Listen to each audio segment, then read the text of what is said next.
composting and a couple of the different composting operations that we have going on here. So, just a real quick, a little bit of theory about composting. If you get talking to people online about composting, what you'll find is that some people will argue it's an exact science. You got to do exactly this and exactly that, and some people just throw things in a pile and see what happens. And both work. The only difference is performance and output. So a couple of different types of composting. There's hot composting. There's cold composting. The big difference, cold composting, is you just throw it in a pile and leave it until it breaks down. It'll take, depending on what you put in there, probably a couple of years. If you water it, it'll go a little bit faster. Hot composting is a little bit more of a scientific process where you have what are known as greens and browns. And so the greens are things like leafy greens, kitchen scraps, coffee grounds count as a green. They're things that are high in nitrogen. And then the browns are things like wood chips and sticks, dry leaves. There's a bag of dry leaves over here. That's a good brown material. Those are high in carbon but low in nitrogen. And what happens is if you throw in too many of the browns, everything cooks really slow. It'll still cook, it just goes really slow. If you throw in too many of the greens, it gets sticky and you get puffed. And so with hot composting, what you want to do is the right ratio of greens to browns. Do you remember what that ratio is? I want to say it's like 1 to 2 or 1 to 5 or something like that. Corey? Does that depend on your climate too? Corey's been doing the composting Yeah, do for you 6 remember what months. that ratio is supposed to be? I've heard like different ratios. I have think too. depending on like your process, but I think 2 to 1. Yeah, is so slightly more browns than greens. Yeah. Yeah. So that's kind of what I was thinking, or maybe 5 to 1. But again, people will tell you it's like super specific. It's really not. It's a pretty flexible process because the organisms involved want to eat the food that you're giving. It's basically what's happening in composting. And as my friend Roger says, he says, well, if you do composting wrong, you know what happens? You end up with compost. And it's really, like I said, yeah, that's exactly it. Is you're creating something that's going to produce soil one way or another. These processes are so ingrained in every ecosystem on the planet. Back to your question, does climate matter? It does. Especially if you're wanting to hot compost, it's really hard in the middle of winter, even here, to get hot composting going. There are actually people who will set up a special bin in under a tarp or something like that, and you get the hot composting going, and they run pipes through it and use it to heat their water. I can't imagine that being a really wonderful process because you have to take the whole thing apart every couple of days and rebuild it again. But the nice thing about hot composting is, if you look out here, we've got lots of green material. Most of this is weeds. Now, if you're on top of it and your compost pile is getting up to in the 140 to 160 degree Fahrenheit range, you'll burn off those weed seeds. You'll kill the pathogens. If there's any bugs in there, it'll kill those. You can actually, if you're reliably doing hot composting, you can compost dog waste, cat waste, stuff like that. But you have to be really, really good at it. That's where it becomes so basically what happens is, what's happening is when you get hot composting, you get that mixture right. You get it watered to the point where it's like a wrung out sponge. And then, then you've got to aerate the pile. And over about 24-hour period, that temperature will get up, or maybe 36 hours, get up to that 140 to 160 degree range, and then it really starts cooking. And you want to leave it there for a day or two till it runs out of oxygen. Then you turn the pile, which reoxygenates it, maybe give it a little bit more water, you'll get back up to temperature. You just do that 2 or 3 times, maybe a little bit more than that, and then basically what you've got is this amazing finished compost. And if you're trying to throw those weed seeds and stuff in there and you're not being really on top of it, you'll end up with, well, actually we'll show you in just a minute what happens if your hot composting isn't quite hot enough. But there's also other kinds of composting. So one of the things that's maybe a little lesser known is micro-composting. So you can take a pile that's almost entirely browns, inoculate it with the right kind of mushrooms. It'll produce food while it's composting, and then what's finished, it's not going to be quite compost, but then you can kind of compost that, and it'll break down those browns a lot faster. Vermicomposting is where you use earthworms, usually red wigglers, to get in there, and they like maybe a little bit higher green ratio. They're people will say that they're not picky, but they're picky about what you don't want to put in. What do you not want to put in? You don't want to put in citrus. You don't want to put in Onions, garlic, meat, dairy, yeah. or anything with oils. Yeah, and so I find that, I mean, I went out one night and I had a grapefruit rind in there, and it was sitting bowl up. And I go out in the middle of the night and there's about 200 worms sitting in the bowl of this grapefruit shell. But not in the vermicomposting in your It your was in garden. mine. Yeah. But that hadn't been there very long. Yeah, but that's a They weren't different full of setting. anything. The vermicomposting is usually like a very small container. Okay. So that's the difference. And it might not be, it might be some of the citrus essential oils, in a closed container where they're trying to maintain the moisture is going to kind of drive them off. Vermicomposting, if you want to try and make a little composting bin in your kitchen, you can get little in-home vermicomposting systems. The only problem with them is they like to climb out and wander around in the middle of the night, and so you'll find them right up on your kitchen floor. But they will actually do inside. So again, if you're doing, so did you want to talk a little bit about what we're doing here and how, so one of the other things real quick before he jumps into this, different composting systems and different preferences of the people running the composting system will accept different materials. So weeds with seed heads, for example, is one that most people will not accept because you've got to be really, really good at your hot composting. Pet waste is almost universally a no-no. But there's other things like, some people are saying, well, I want my compost to be veganic. So no eggshells, no meat or dairy waste, things like that. Other people will say, okay, don't put any meat in there because that attracts rodents. In my experience, compost attracts rodents. So that's not a valid reason to leave it out. And I do actually put Composting done wrong. What's that? Usually composting done wrong. Composting done wrong. Yeah, a lot of times, if you've got like a hot composting, what you're going to do is you're going to kind of stockpile your materials until you've got everything right. Then you can really start your pile cooking. And if you've got a lot of food waste in that, even vegetable waste and fruits, that'll still attract rodents. You don't think so? I've had it come to my all the time. Okay, I got you. Anyway, so but the anyway, so did you want to talk about what you've got here and what you want to put in and what you don't? Yeah. So this is our 3-bin system that we have started to develop since last August. So we're still very much in like the beginning stages of sort of figuring out what works and what doesn't. We'll see in a little bit that we did not get hot enough on our first bin.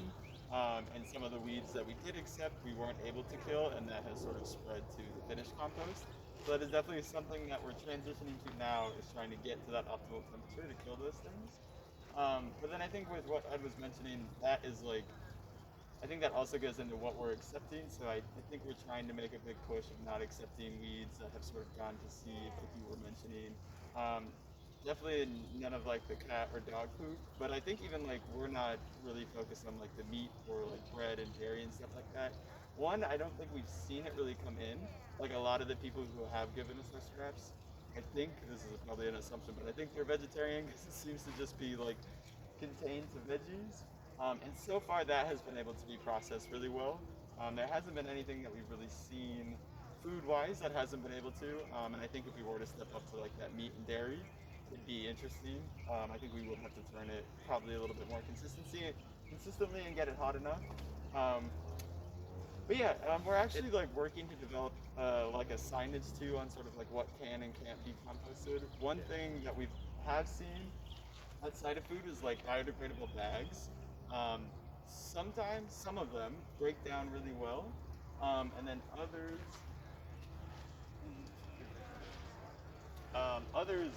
aren't. And I think it's probably just like the material of the bag itself. But like these guys have been in here, I want to say like maybe like a month or two now, and there really isn't like much progress on it. But some of the more like the green, like filmy type of ones, I think those seem to do better in the compost pile. But that's one thing I think we need to have a conversation on, is sort of like the biodegradable material we want to accept. So we're working on like developing a list that hopefully we will have at these bins, and we'll communicate that a little bit better so people, it's a little bit more cohesive on sort of what's going into the plan. Um, a couple of other things. One of the things that really helps in keeping the pests down from compost is if you keep a stockpile of good brown material. Anytime you throw in that green material, the brown material does not attract pests at all, ever. And it's the green material that does it, and it really only if it's exposed. And so if you throw your green material in and then you cover it with browns, and we'll show you, we actually did that over here just about a week ago or a little bit more than that. That actually keeps those pests down because they come and look at it and they say, well, they just see the stuff that they don't think is edible, and so they move on. The other thing I was going to point out, just a kind of a clarification on the weeds. Some of the weeds we're going to get up about this tall, and they're going to start producing a whole bunch of seeds. And those you pretty much never want in there. So we've got some lamb's quarters in here. As it gets warmer, we'll get purslane. Those things are kind of always going to be a big no-no. But then you get other weeds like these sunflowers. Now this is kind of a native sunflower, and what it's going to do is you'll notice the ones in the back there have just their first flower heads. And so, the seeds are all in that flower head. They're really, really easy to remove. But also look at the amount of non-seed producing vegetative matter. That's fantastic compost. It's not going to contaminate anything. So a lot of it is kind of looking, and another one is this prickly lettuce. The prickly lettuce doesn't start producing seeds until it gets about 2 or 3 feet tall, and the seeds are all in a little cluster on top. So even if it's starting to produce buds, you can cut it off, yank it out of the ground, and throw it in. And that's some really, really great feedstock for the garden. So, so I wanted to kind of move over. Oh, and on that point too, so we've started to think about that, sort of like the viability of some of those weeds, and that's where we have sort of these like drop zones, where we're encouraging people to sort of drop their greens or their browns in either this section or more of like a food waste section. And then if there is sort of that opportunity to save some of that stuff, or if there's some stuff that we don't want in there, we then can like sift through it and take it out before putting it in the actual piles for them to use. And then we also, the ones we can't save, we put in the trailer and we take it to the city composting because they can get way hotter than we can. Yes. Yeah, the city compost is one that where they've got people out there. They're making these massive windrows. You've got people out there with bulldozers and dump trucks turning these things over. It's so cool. And so it's a really industrial. And they're getting those hot composting methods going. So. Let's go over here. I want to talk a little bit about how a Lear garden is different than other kinds of composting. And so the first thing to note about a Lear garden is the whole system is a form of composting. Now back to the city compost, one of the things that I'm noticing is that the stuff, I'm not quite sure why yet, we're kind of looking into it, but anything that I've done with the city compost has a tendency to just grow a little bit slower in the beginning. And once it kind of gets broken down, I'm not sure exactly why, then it really takes off. But it tends to get a little bit of a slow start. These are ones where we've got to kind of be careful. This is Bermuda grass, and we don't want that ever in the garden. So this over here, this first little bit in a Lear garden is actually a compost bin in and of itself.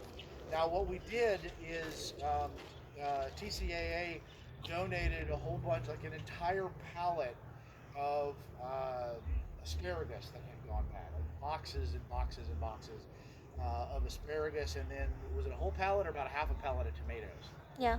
So a whole bunch of asparagus and tomatoes, and Morgan put a bunch of it in the compost bins over at Escalante. We brought some here, and we took this guy and we filled it up. It was a little over about a week and a half ago. Yeah.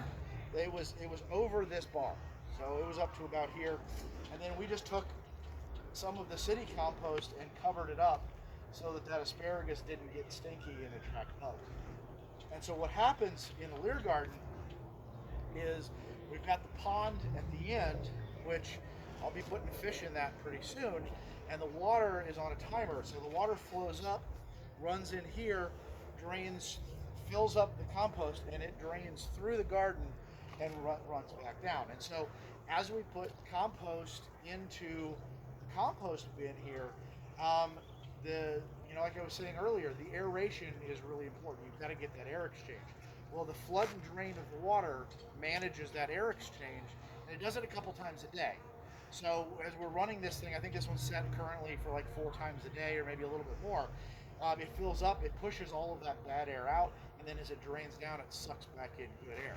Now, what this doesn't do is a Lear garden never hot compost. It just doesn't ever get that hot because the flushing of the water keeps that from happening. But it does still, it drains out well, so it stays well watered, but also well drained.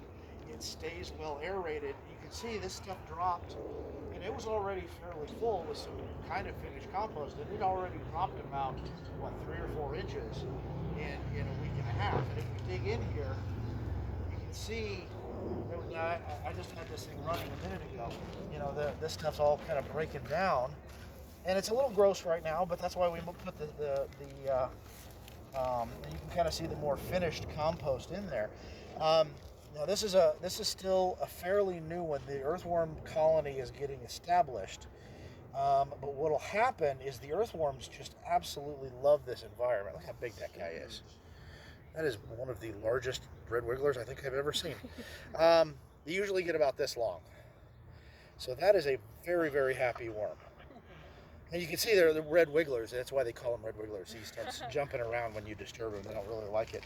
But what's going to happen is over the next couple of months, as these red wigglers get in here and they start consuming this compost, not only is the compost process going to accelerate, but you'll also get this massive colony of earthworms that you can harvest them and put them elsewhere in the garden where they'll do all kinds of beneficial stuff. And they can even, like, if they hot compost, they can take their finished compost and throw some earthworms in it, and they'll just keep working on it until people get around to taking it and going elsewhere. So what the other thing that's kind of cool about it is that as this material breaks down, the nutrients in the soil become in the food waste, in the brown waste, become liberated and water soluble. And then the water comes through, it dissolves those nutrients, and it basically creates a constant form of compost tea. And so it brings the nutrients, it brings the bacteria, and it takes it straight into the garden bed where the plants have immediate access to it. And so with a Lear garden, the compost in it, not only does it break it down really fast, you don't have to turn it. I only have to empty mine once or twice a year, and it's usually like half broken down anyway. Because I'll do it when I'm building new soil. I just take it and I'll put it over here where the plants are going to use it. But because it's taking so many of those nutrients straight on down into the plants, it just kind of keeps breaking down and breaking down and breaking down. This whole thing, you can see this little joint here. This is how deep it is. So it's not super deep, but we've already probably put enough material in here to fill it up twice, just in the couple of months that it's been active. So in terms of materials, in a Lear garden, I worry a little bit less about the green to brown ratio, because it all breaks down really fast because of the water flow. Once that earthworm colony really gets established, right now we're putting, like I said, we're putting this mulchy. This is the finished compost from the city of Tempe. We're putting this over it to kind of keep pests and stuff at a minimum. But once those earthworms really get established, you don't hardly even need to do that. They're going to decompose it so fast.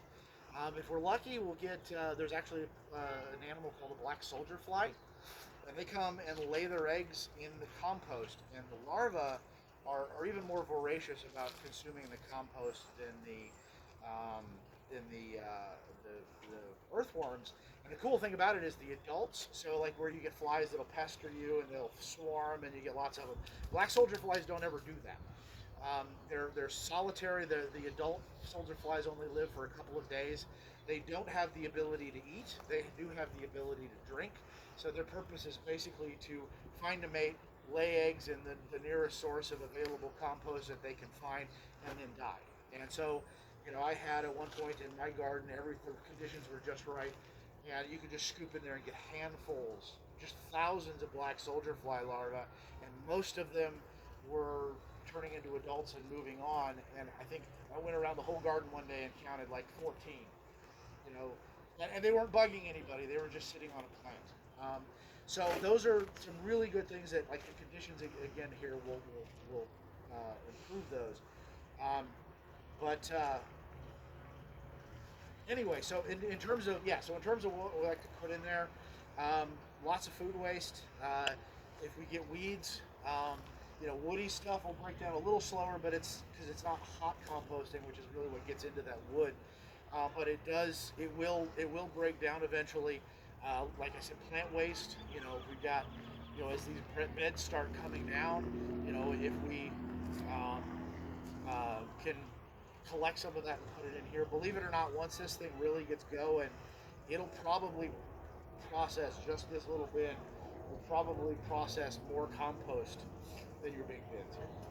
Now, if you were to get like tons and tons of stuff and like get it full and then hot compost it for a couple of weeks and then fill it up again, that one could probably win. But in terms of just a constant dribble of materials, this will probably process it a little faster.